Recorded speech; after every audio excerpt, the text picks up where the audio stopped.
काफ़ी समय के बाद बात हो रही है। ऑलमोस्ट मोर देन 5 years के बाद मैं अपने YouTube ब्लॉग पे वापस आई हूँ। So how are all of you? Hope you all be doing great. So आज वापस अपने ब्लॉग बनाने का रीज़न है एक बहुत स्पेशल। एक कुछ ऐसा फील हुआ था मुझे, so I wanted to share it with more people. अभी हम हमेशा सोचते हैं ना कि कोविड के बाद स्पेशली हम ये चीज़ सोचते हैं कि हम बहुत पैसा कमा रहे हैं, हर कोई पैसे के पीछे भाग रहा है, किसी को धोखा दे रहा है, किसी को झूठ बोल रहा है, क्या नहीं कर रहा है इस पैसे के, है ना। तो लेकिन ये जो पैसा है ये क्या आपको हर चीज़ दिला सकता है? हाँ, मटेरियलिस्टिक हर चीज़ दिला सकता है, डू एग्री। इसके अलावा what after life? Can it give you memories? क्या ये आपके बच्चों को आपसे जोड़ सकता है ये पैसा, या तोड़ बिल्कुल सकता है, वो जोड़ सकता है आपसे? तो आज जो इस ब्लॉग का मेरा रीज़न है बनाने का, ये यही है कि हम जो इस पैसे के लिए क्या से क्या नहीं कर रहे हैं, तो ये पैसा हमें क्या दिला सकता है और क्या ये पैसा हमारा है, इसी चीज़ पे आज ये ब्लॉग है। सो अभी कुछ महीनों पहले मैं बनारस गई थी, जिसको काशी भी कहते हैं, काशी अविनाशी है। तो वहाँ पे जो 80 घाट है, 80 घाट मीन्स 80 घाट्स। सो वो घाट की लोग परिक्रमा करते हैं बोटिंग लेके। तो वही बोट लेके और हर घाट पे हम जा रहे थे। तो और सबसे यूनिक चीज़ क्या है कि हर घाट वहाँ पे एक स्पेशल मैसेज देता है आपको। कहीं पूजा हो रही होती है, कहीं मुंडन हो रहा होता है, कहीं दाह संस्कार हो रहा होता है, कहीं लोग बोटिंग ही कर रहे होते हैं। तो हर घाट की एक अलग स्पेशलिटी है वहाँ पे। लेकिन अगर आप कुछ थोड़ा सा समय अगर व्यतीत करेंगे तो आपको ये चीज़ समझ में आएगी। अगर आप सिर्फ घूमने गए तो आपको समझ में नहीं आएगी। तो मैं बात करती हूँ आज मणिकर्णिका घाट की। कुछ लोग गए होंगे मणिकर्णिका घाट और इसकी स्पेशलिटी भी जानते होंगे कि क्यों मणिकर्णिका घाट जो है इतना फेमस है। सो कहते हैं कि विश्व भर में ये एक ऐसा घाट है जहाँ पे ऐसा एक भी दिन नहीं होता जब यहाँ पे जो है कोई शवदाह नहीं होता। तो मतलब एक अलग ही इंसान को अट्रैक्शन हो जाता है कि अच्छा, ऐसा अद्भुत कोई स्टोरी है इसके पीछे, तो हमें देखना चाहिए। तो हम थोड़ा सा रुक गए मणिकर्णिका घाट पे। वहाँ पे हमने देखा कि एक शव दाह हो रहा था, जिसके आसपास शायद 5 या 6 लोग कुछ खड़े थे और मतलब आपस में बात कर रहे थे कि उसने क्या लिया। मतलब वो शायद से ड्रिंक करते होंगे तो लिवर खराब हो गया। अब बताओ इनके बीवी बच्चों का क्या होगा, ये इन्होंने गलत किया, बहुत बुरा किया अपने बीवी बच्चों के साथ, खुद तो चला गया, अभी बच्चों को कौन देखेगा, बीवी को कौन देखेगा, सेंस हुआ। तो इतने में मैंने देखा कि एक भीड़ बिल्कुल जैसे 200-300 लोग टाइप की भीड़ मणिकर्णिका घाट में एंटर करती है। और उसमें जो शैया होती है शव की, वो डेकोरेटेड है। तो मतलब 200-300 लोग मैंने किसी भी शव यात्रा में नहीं देखी थी कभी भी अपनी लाइफ में अभी तक। और उसमें भी डेकोरेटेड शैया नहीं देखी है, जब तक कि वो कोई महागुरु या ऐसे कोई ना हो। उनको लाया गया और फिर जो है थोड़ी देर के लिए जो है पूरी फैमिली ने बैठे और महापात्र पंडित जो होते हैं उन्होंने पूरी तैयारियां की। और फिर शव को जो है शव और कई बेडशीट्स वगैरह थी, तो उन सभी को हटा के सिर्फ एक सफ़ेद कपड़े में लपेट के शव को लकड़ी के ऊपर रख दिया गया। फिर उसके ऊपर चंदन की लकड़ियाँ रखने को बस तैयार ही हुए थे 2-3 लोग, इतने में इन्होंने जो महापात्र पंडित हैं इन्होंने कहा कि इनको तुलसी जल अर्पित कर दो। तो उनके बेटे ने तुलसी जल उनके मुख में डालने के लिए जो है वो कपड़ा हटाया। तो पंडित ने देखा कि शव जो थे महापुरुष, उनके कान में एक स्टड है। तो उन्होंने बोला कि जजमान, ये स्टड, ये जो कान में इन्होंने बालियां पहन रखी है, इसको हटा दीजिए। तो उनके बेटे ने बोला कि नहीं पंडित जी, इनको रहने दीजिए, ये उनको बहुत प्रिय थे। तो पंडित जी ने बोला नहीं, ऐसा नहीं कर सकते, आपको ये हटाना ही पड़ेगा। हम शरीर में कोई भी धागा, कुछ भी हम नहीं रख सकते। ऐसा हिंदू परंपरा में है कि शव में कोई भी चीज़ ऐसा नहीं रखना चाहिए। तो फिर उनके बेटे ने बहुत कोशिश की, तो वो निकल नहीं रहा था। फिर 2-3 लोगों ने मिलके उसको निकाला, स्टड को निकाल दिया। वो हीरे का स्टड था। वो स्टड निकाल के उन्होंने जो है अपनी माता जी के हाथ में दे दिया। उसके बाद जो है ये इनका कार्यक्रम शुरू हुआ। जो संस्कार का जो कार्यक्रम होता है वो शुरू हुआ। काफ़ी देर उन्होंने इंतज़ार किया और शव जलने का। फिर जब शव जल गया तो थोड़ी शाम भी हो गई थी। तो अब इस बीच में आप सोच रहे होंगे कि मैं वहाँ क्या कर रही थी। मैं और भी चीज़ें देख रही थी, बट ये जो चीज़ थी ना, तो ये क्या था कि थोड़ा सा ट्रैक कर रही थी ये वाला जो सिचुएशन था, थोड़ा सा, क्योंकि जो मेरी फैमिली थी वो लोग थोड़ा और आगे घूम रहे थे, बट ये जो चीज़ थी ये मुझे थोड़ा सा अट्रैक्ट कर रही थी। तो मैंने फिर देखा कि जब शव पूरा जल गया तो जो एशेस होते हैं, उसमें से जो महापात्र पंडित होते हैं उसमें से सारी अस्थियाँ हटा के वो मटके में रखा जाता है। और उसमें फिर एक जो सबसे ज़्यादा इम्पॉर्टेंट होती है वो होती है उस शव की जो नाभि होती है, जिसको हम नावल कहते हैं। तो वो नावल क्या होती है, जितने भी आपके नर्व्स हैं वो सारे नर्व्स इकट्ठा होके एक आपकी नाभि में होके ऐसा गोले से आकार का इतना छोटा सा वो बन जाता है। आप सोचो पूरे शरीर की जो आपकी वेन्स हैं वो सभी एक्यूमुलेट होकर वो इतने से आपकी नाभि में, दैट मीन्स भी उठाया जाता है और उस मिट्टी के पात्र में रख के और ऊपर से सफेद कपड़ा ढक दिया जाता है। और वो उन्होंने ढक के और उनके पुत्र को दे दिया। और फिर बोला गया कि उनके जितने भी कपड़े आप लेके आए हो ना, वो सारे कपड़े एक पोटली में बांध के, बैग से निकाल के पोटली में बांध के, और वो या तो किसी को दान कर दो, या तो अगर कम है तो घाट पे रख दो, कोई ले जाएगा, या प्रवाहित कर देना किसी भी जल में।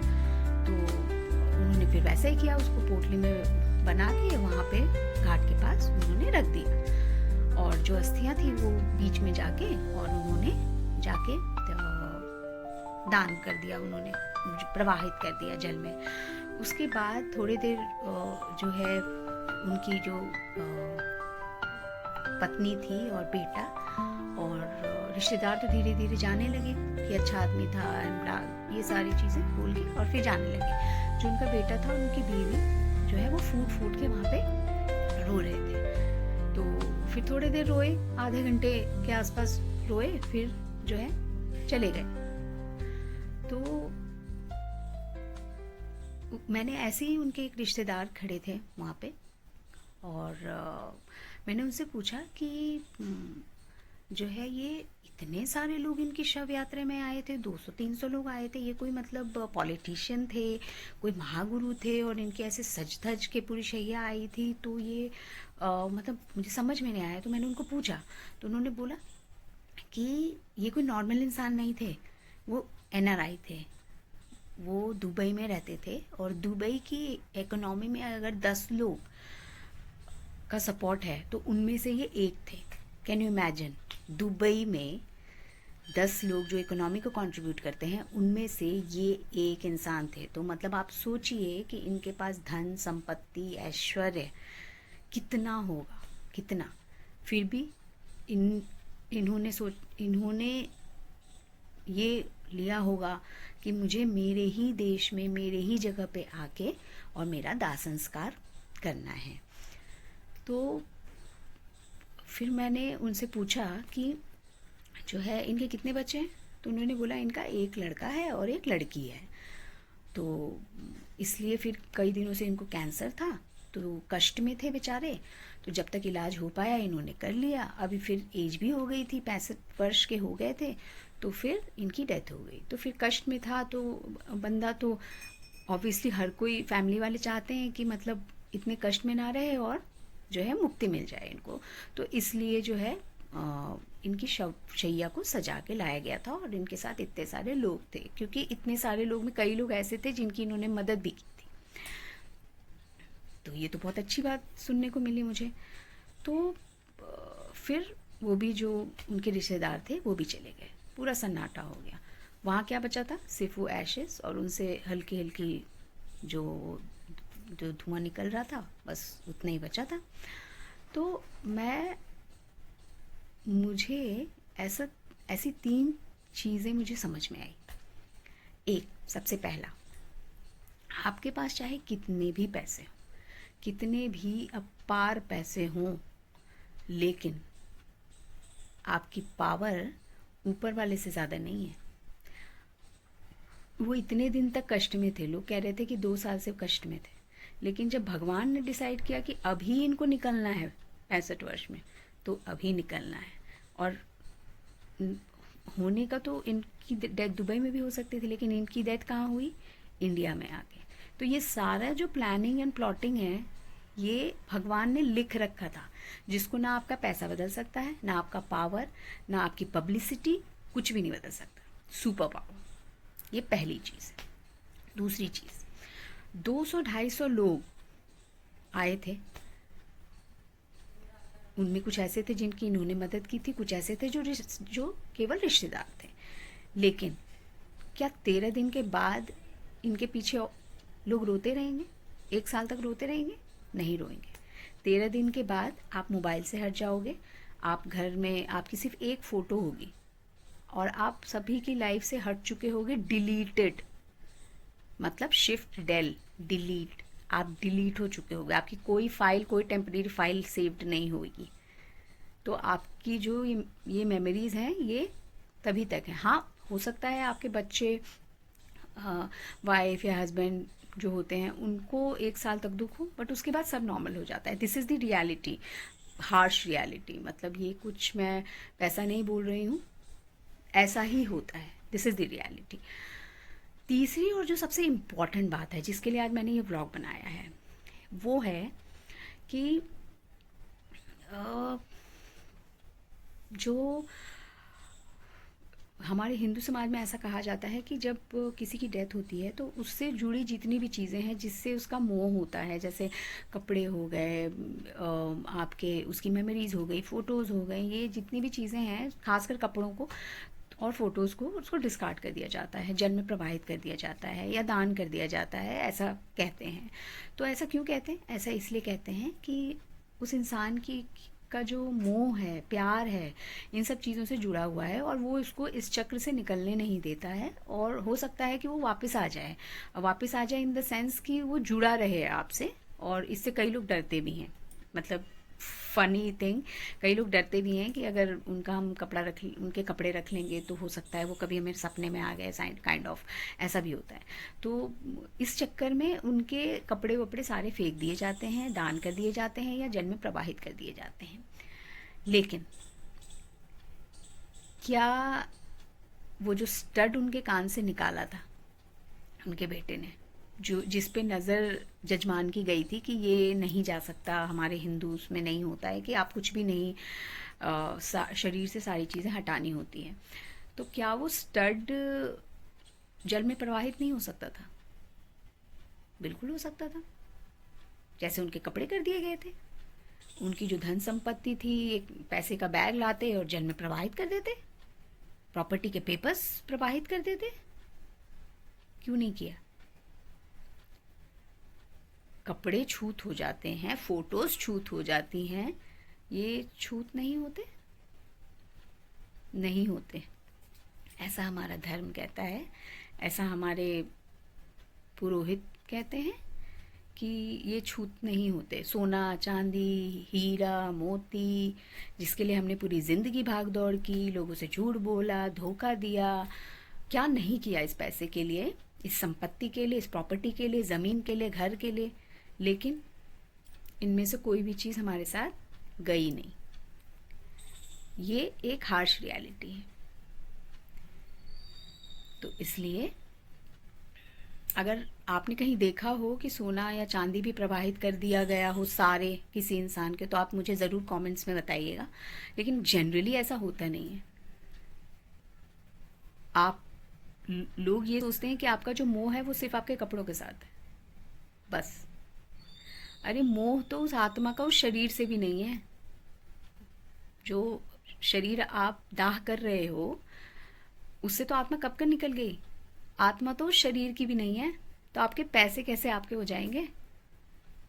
वो आत्मा आप किसी और शरीर में होगी, किसी और जीव में होगी। आपकी पहचान रमेश, सुरेश, सुनीता, गीता, ये उस शरीर का नाम है, आत्मा का नाम नहीं है। आत्मा को कोई मोह नहीं है आपसे। तो ये जो सोने चांदी से आप मोह लगाते हो, ये कोई नहीं भेजेगा आपके साथ, कोई नहीं भेजेगा भाई। इतने महंगा हो रहा है सोना, कौन प्रवाहित कर देगा गंगा जी में? कोई भी नहीं करेगा। तो इसलिए जो ये लाइफ है, थोड़ा सा रियलिटी में जिए। ये रियलिटी है लाइफ की। कुछ नहीं जाएगा आपके साथ, कुछ भी नहीं जाएगा, शरीर भी यहीं रह जाएगा। कमाइए, पैसे बिल्कुल कमाइए, लेकिन किसी को धोखा मत दीजिए, किसी से झूठ मत बोलिए। हो सके तो किसी की मदद कीजिए, पैसे से नहीं, फिज़िकली मदद कीजिए, ताकि दो शब्द आपकी दुआओं में बोले। ये ज़्यादा इम्पॉर्टेंट है, कोई आपके बारे में अच्छा बोले। जैसा कि मैंने पहले बताया कि वो चले तो गए, लेकिन उसके बाद पीछे लोग क्या बोल रहे थे कि उसके बीवी बच्चों का क्या होगा, ऐसा उसने हो गया उसके साथ। तो ऐसा मत बनिए। ऐसा बनिए कि एटलीस्ट लोग आपको ये बोलें कि मेरे लिए तो बहुत किया था उसने। तो सब कुछ यहीं रह जाएगा, कुछ भी ऊपर नहीं जाएगा। सिर्फ आपके कर्म, आपकी आत्मा बैग में भर के ऊपर भगवान को, चित्रगुप्त जी को हिसाब दे देगा कि भाई इस बार इसने ये चीज़ किया है, तो अगले जन्म में जो है इसका फल इसको मिलना चाहिए। बस इतनी वकालत कर सकते हैं वो आपकी। तो इसलिए सोना, चांदी, हीरा, मोती, प्रॉपर्टी, घर, इनके पीछे आप अपने कर्मों को खराब मत कीजिए। कुछ नहीं जाएगा आपके साथ। सब जो नीचे लोग हैं, सब उसका फ़ायदा उनको मिलेगा, और सबके साथ यही साइकिल रिपीट होनी है, कुछ भी अलग नहीं होना है। तो इसलिए जो है ये मुझे तो वहाँ बैठ के एक्चुअल में रियलाइज़ बहुत डीपली हुआ, बहुत ज़्यादा डीपली। और मैं चाहूँगी कि आप भी कभी अगर मौका मिले तो मणिकर्णिका घाट ज़रूर जाएं। वहाँ से आपको लाइफ की रियलिटी पता चलती है कि एक्चुअल में लाइफ की रियलिटी क्या है। पैसा है या सिर्फ आप हो आपकी रियलिटी। क्योंकि जिस तरह का लाइफ आप अपने बच्चों के सामने प्रेजेंट करेंगे ना, आपके बच्चे अपने आगे आने वाली जनरेशन को वही लाइफ आगे सिखाएगी, और इससे आपका पूरा जनरेशन बदल सकता है। पूजा पाठ भजन में ही लगे रहना और पैसे में अपना टाइम नहीं वो करना कि पैसे नहीं कमाने, ऐसा मैं नहीं कह रही हूँ। पैसे बिल्कुल कमाइए, लेकिन अथाह पैसे के लिए किसी गलत काम में मत जाइए, किसी को धोखा मत दीजिए। पैसे इतने होने चाहिए कि आपको पैसा सुकून दे सके, क्योंकि जब आप जाओगे तो कुछ नहीं जाएगा आपके साथ।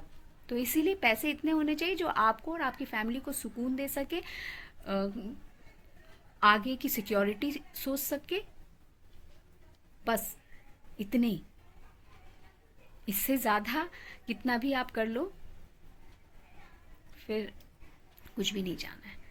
तो इसीलिए अपने बच्चों को अच्छे संस्कार दीजिए, उनको भी यही बातें सिखाइए कि पैसे कमाने ज़रूरी हैं, लेकिन उसके लिए किसी को धोखा देना ज़रूरी नहीं है। किसी के लिए झूठ बोलना, किसी को कष्ट पहुंचाना इम्पॉर्टेंट नहीं है। ये ज़्यादा इम्पॉर्टेंट है कि आप अच्छा नाम कमाइए, लोग आपके बारे में अच्छा बोलें आपके जाने के बाद। ये उससे कहीं ज़्यादा इम्पॉर्टेंट धन है जो आप कमा सकते हैं। Thank you so much for joining in. I hope कि ये जो वीडियो है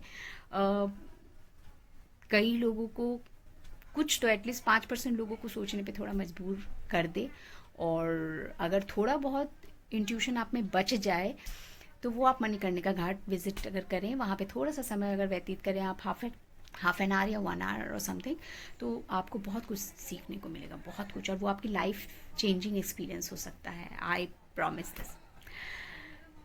सो कीप